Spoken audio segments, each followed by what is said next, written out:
خدا راضی حسن راضی. اعوذ باللہ من الشیطان الرجیم. بسم اللہ الرحمن الرحیم. اللہم صلی علی محمد وآل محمد وعجل فرجہم. مومنین کرام، میں آج آپ کے سامنے معصوم علیہ السلام کے فرمان کی روشنی میں 4 قسم کے لوگوں کا ذکر کرنا چاہتا ہوں. معصوم کا فرمان ہے کہ لوگوں کی 4 قسمیں ہیں. مولا کون سی 4 قسمیں ہیں؟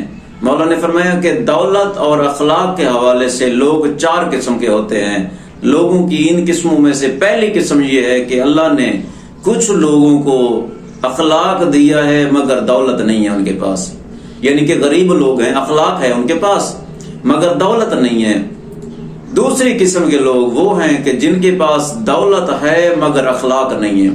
امیر لوگ ہیں، اللہ نے دولت ان کو دی ہے مگر اخلاق سے وہ خالی ہیں، اخلاق ان کے پاس نہیں ہے.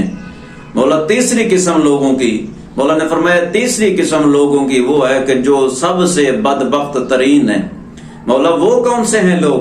مولا نے فرمایا تیسری قسم کے لوگ بدبخت اس لیے ہیں کہ نہ ان کے پاس اخلاق ہے نہ ان کے پاس دولت ہے، وہ دونوں چیزوں سے محروم ہے. مولا چوتھی قسم، مولا نے فرمایا چوتھی قسم کے لوگ سب سے خوشبخت ترین ہیں. مولا وہ کیسے؟ مولا نے فرمایا چوتھی قسم کے لوگ وہ ہیں کہ جن کو اللہ نے دولت بھی دی ہے اور اخلاق بھی دیا ہے، اور یہی سب سے خوشبخت ہیں. تمام مومنین سے التماس ہے مجھے اور میرے خاندان کو اپنی دعاؤں میں یاد رکھیے گا. پیغام پسند ہے تو اپنے دوستوں میں شیئر بھی کیجیے گا. والحمدللہ رب العالمین. اللہم صلی علی محمد وآل محمد وعجل